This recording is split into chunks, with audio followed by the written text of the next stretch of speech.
नमस्कार दोस्तों। जे गुरु की सीख सुनी।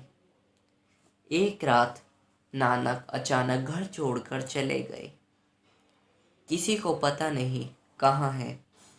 खोजा गया साधुओं की संगत में, मंदिरों में, जहाँ संभावना थी, पर कहीं भी वे मिले नहीं। और तब किसी ने कहा, मरघट की तरफ जाते देखा है। भरोसा किसी को न आया।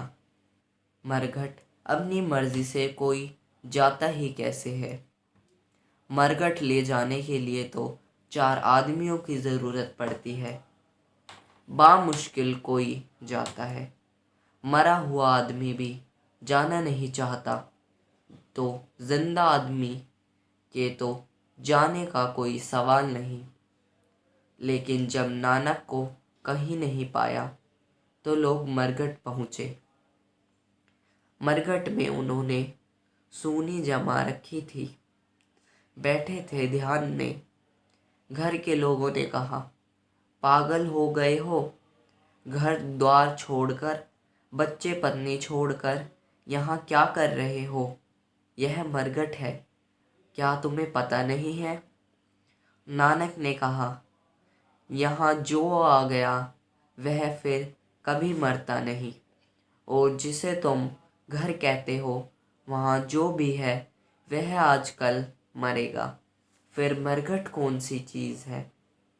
जहाँ लोग मरते हैं वह मरघट, या जहाँ लोग कभी नहीं मरते वह मरघट।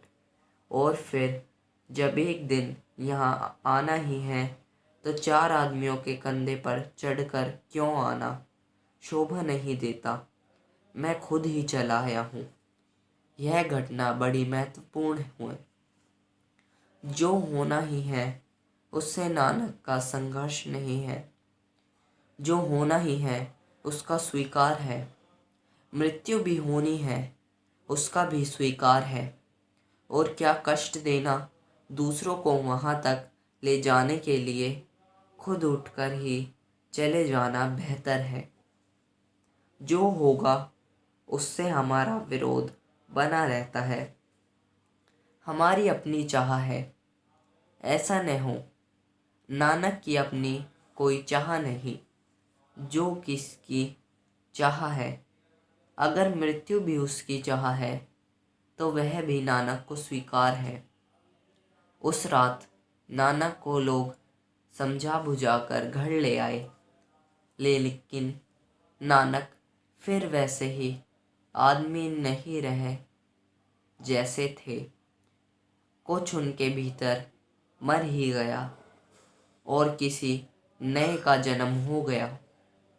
जब कोई मरता है, भीतर पूरी तरह कभी नए का जन्म होता है।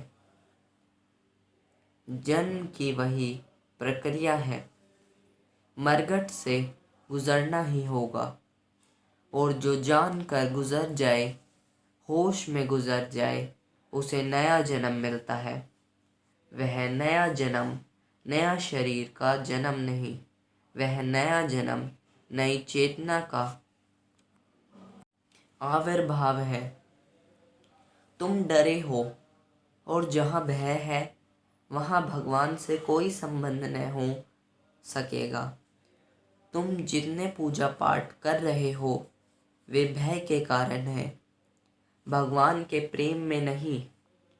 तुम तीर्थ जा रहे हो, स्नान कर रहे हो, धूप दीप जला रहे हो, वे सब भय के कारण है, भगवान के प्रेम में नहीं। तुम्हारा धर्म तुम्हारे भय की औषधि है, तुम्हारे आनंद का उत्सव नहीं। तुम करते हो सब सुरक्षा के लिए।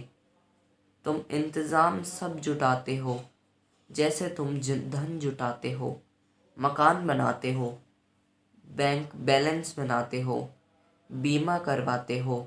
ऐसे ही भगवान भी तुम्हारा बीमा है। तुम्हारे तीर्थ, तुम्हारे स्नान, तुम्हारे पूजा पाठ सब तुम्हारी सुरक्षा है भय की। और भय से कभी कोई उस तक पहुंचा? भय कोई पहुंचने का ढंग है? भय तो टूटने का ढंग है। प्रेम, जुड़ने का ढंग है। भय से तो दूरी होती है, प्रेम से निकटता होती है। और प्रेम और भय कभी भी नहीं मिलते। जब भय पूरा टूट जाता है तब प्रेम का उदय होता है। जब तक भय बना रहता है तब तक तुम घृणा कर सकते हो। घृणा को सच संवार कर उसे कर सकते हो, लेकिन प्रेम नहीं कर सकते। कैसे तुम प्रेम करोगे? जिससे तुम भयभीत हो। जिससे भय है उससे तुम संघर्ष करोगे। संपन्न कैसे करोगे? और अगर संपन्न भी करोगे तो वह भी संघर्ष की ही एक नई तरकीब होगी कि चलो शायद इससे ही भय से छुटकारा हो जाए। लोग तीर्थ जा रहे हैं, स्नान कर रहे हैं। इस स्नान में कोई उत्सव नहीं है, केवल पापों से छुटकारे की आशंका है। जो बुरा किया है सोचते हैं गंगा में स्नान से बह जाएगा, लेकिन बुरा तुमने किया है और गंगा में स्नान से कैसे बह जाएगा? गंगा का दोष क्या है तुम्हारी बुराई में? बुरा तुम करोगे, गंगा किस लिए धोने को बहती रहेगी? और बुराई तुमने की जो है वह शरीर की तो नहीं है, चेतना की है। गंगा का पानी उस चेतना को छू भी नहीं पाएगा। हाँ, तुम गंदे हो, गंगा में स्नान से स्वच्छ हो जाओगे। धूल लगी है शरीर पर, गंगा धो देगी। लेकिन धूल लगी है तुम में, वह शरीर पर लगी है, तो गंगा क्या करेगी? शरीर को धोने के लिए तो गंगा ठीक, आत्मा को धोने का वह उपाय नहीं। कोई और गंगा खोजनी पड़ेगी। पुरानी कथा है कि एक गंगा तो ज़मीन पर बहती है और एक गंगा स्वर्ग में।